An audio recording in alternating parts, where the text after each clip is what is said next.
দেশের সর্বোচ্চ আদালতের রায়ের পরও চিকিৎসকদের আন্দোলন চালিয়ে যাওয়ার সিদ্ধান্তকে সাধুবাদ জানালেন শুভেন্দু অধিকারী। মঙ্গলবার দলীয় কর্মসূচিতে যোগ দিতে উত্তরবঙ্গে আসলেন রাজ্যের বিরোধী দলনেতা শুভেন্দু অধিকারী।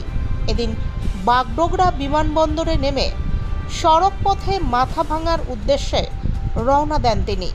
তবে তার আগে বাগডোগরা বিমানবন্দরে সাংবাদিকদের মুখোমুখি হয়ে একাধিক বিষয় নিয়ে রাজ্য সরকারকে কড়া ভাষায় বিঁধলেন রাজ্যের বিরোধী দলনেতা। एक भी सच बात नहीं बोलती है, वो सबको मालूम है।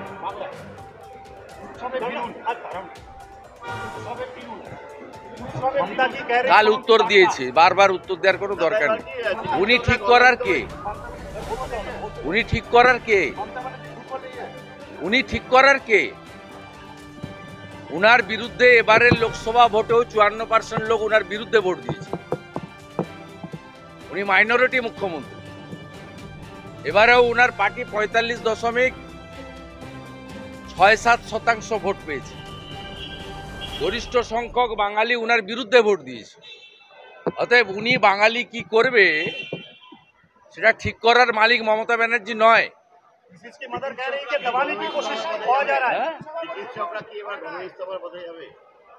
চিকিৎসকরা কি করবেন? চিকিৎসকদের নিজস্ব বুদ্ধি, বিবেক এবং তাদের দৃঢ়তা, সাহসিকতা সবটাই আছে। তার জন্য বিরোধী দলনেতা বা কোনো রাজনৈতিক নেতা বা মিডিয়াকে ওদের উপদেশ বা অ্যাডভাইস করার কোনো প্রয়োজন নেই। দে আর কম্পিটেন্ট এনাফ। তারা যে লড়াইটা 1 মাস ধরে দিচ্ছেন, এই লড়াইটা তারা শেষ পর্যন্ত দেবেন। তাই গতকাল লেট নাইটে তাদের যে ডিসিশন, আইন তৈরি হয় মানুষের জন্য।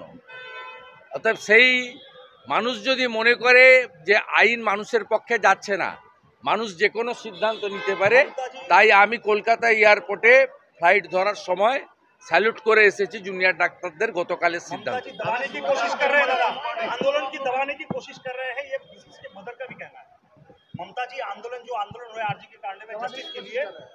ये नया बात नहीं है।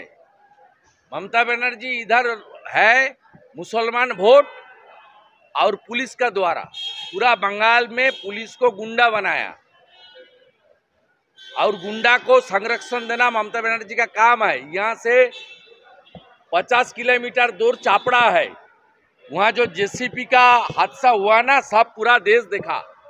वो कौन था? वो हमीदुर रहमान का करीबी आदमी। अभी बोल रहे हैं कि फेस्टिवल में लौटिए। वो क्या करेगा? बंगाल का लोग 18 तारीख सुप्रीम कोर्ट का सुनवाई का बाद वो तैयार करेगा बंगाल का लोग। ये ममता बनर्जी का बाद में नहीं होगा। ममता जी कुर्सी क्यों नहीं छोड़ रही है? क्या कहेंगे आप? ममता जी कुर्सी क्यों नहीं छोड़ रही है? आप लोग दबाव दे रहे हैं। नहीं, कुर्सी छोड़ने का तो उसका तो शर्म नहीं है। मेरा पास नंदीग्राम में उन्होंने चुनाव हारी, उसका बाद भी हारने का बावजूद भी चीफ मिनिस्टर बनी, उसका तो शर्म पहले से ही नहीं है। আমি সবাই দেখেছে লাইভ, আমি আলাদা করে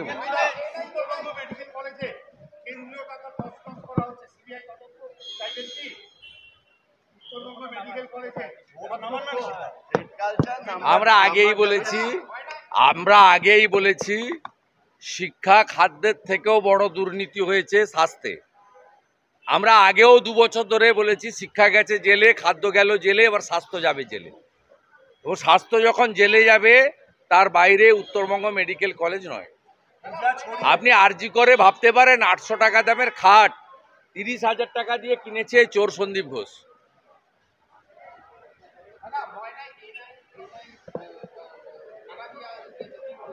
ও তো এনআইএ ইনভেস্টিগেশনের পার্ট। আমি কি বলবো?